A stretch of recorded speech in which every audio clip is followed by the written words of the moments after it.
Africa Live, Africa Plus ndishenge na Gisele. Tubiravye neza umwaka w'2025 ugeze hagati. Dusaba no ariko baregereza kuja ku mpera turangiza umwaka. Turi mu kwezi kwa gatandatu. Ukwezi kwa gatandatu harabamwe ibintu vyinshi bitandukanye. Ariko uno musi tugira tugaruke ku musi kw'igenekerezo rya kabiri ry'ukwezi kwa gatandatu. Haraba ibintu vyinshi bitandukanye, hari ico bikwibutsa nk'uri karadukurikirana. Ariko reka tugaruke ku bintu vyagiye biraranga iryo genekerezo ngaho iwacu mu Burundi ndetse no mu mahanga. Iwacu mu Burundi 1858 abanyaburaya ba mbere barashitse ku gataka ku Burundi. Ni umunsi w'amateka mu Burundi aho abanyaburaya ba mbere bashitse mu gihugu harimo cane abashakashatsi b'abongereza Richard Burton na John Hankins Peke. Aba bari mu rugendo ko kurondera inkomoko y'uruzi Nile. Naho ngo ico gikorwa cabo cari kigufi kandi kidaserukiye cane igihugu cose, cari ntango yo kwinjira kw'abazungu mu karere. Vyakurikiwe no kwiyongera kw'abamisiyonari hamwe no kwigarurira igihugu c'Abadage hanyuma Ababirigi. Ico gihe Burundi bwari bugitegekwa n'umwami. 1993 amanota yerekana intsinzi ya President Melchior Ndadaye yaratangajwe ubwa mbere. Uburundi bwinjiye mu gihe gishasha igihe hatangazwa icese intsinzi ya President Melchior Ndadaye mu matora y'umukuru w'igihugu. Yari nayo ya mbere yabaye mu buryo bwa demokarasi.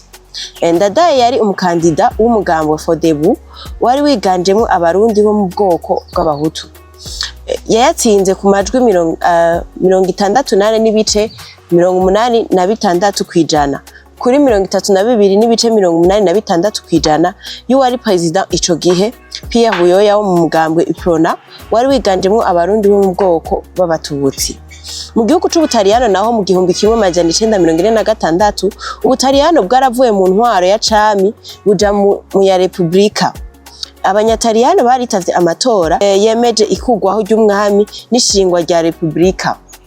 Ni ku ncuro ya mbere aho n'abakenyezi batoye. Abatari bake bahisemo guhagarika ubwami bwa Savoya, Royaume de Savoie.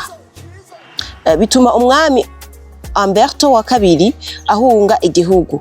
Uwo musi wahavuye uba umunsi mukuru wa Republika y'Ubutaliyano. Muri 2005 muri Niger harabaye imyiyerekano yo kwiyamiriza inzara izura inzara. Iniame ku mugwa mukuru wa Niger ibihumbi vy'abantu barakoze imyiyerekano basaba gutanga ivyo kurya ku buntu kubera inzara ikomeye yari ihari itewe n'uruzuba n'udukoko twonona imirima. Ibi vyatumye abanyagihugu banebagura ukutitaho abajejwe ubutegetsi. Muri 2005 kandi umushikiranganje wa mbere wa Sao Tome yaratanze imihoho. Umushikiranganje wa mbere Damião Vaz d'Almeida yaratanze imihoho kubera kutumvikana n'umukuru w'igihugu kubijanye n'itungana ry'umwimbu w'ibitoro. Ivyo vyarakweza umutekano muke mu gihugu no ku rubuga rwa politike. Ivyo akaba ari vyashoboye kuranga igenekerezo rya kabiri bitavutse ko ari ivyo vyonyene, nawe ushobora kuvuga uti hari ibindi bintu iyo ngeze kw'igenekerezo rya kabiri Ruheshi hari ico binyibutsa. Wodusangiza Africa Live, Africa Plus.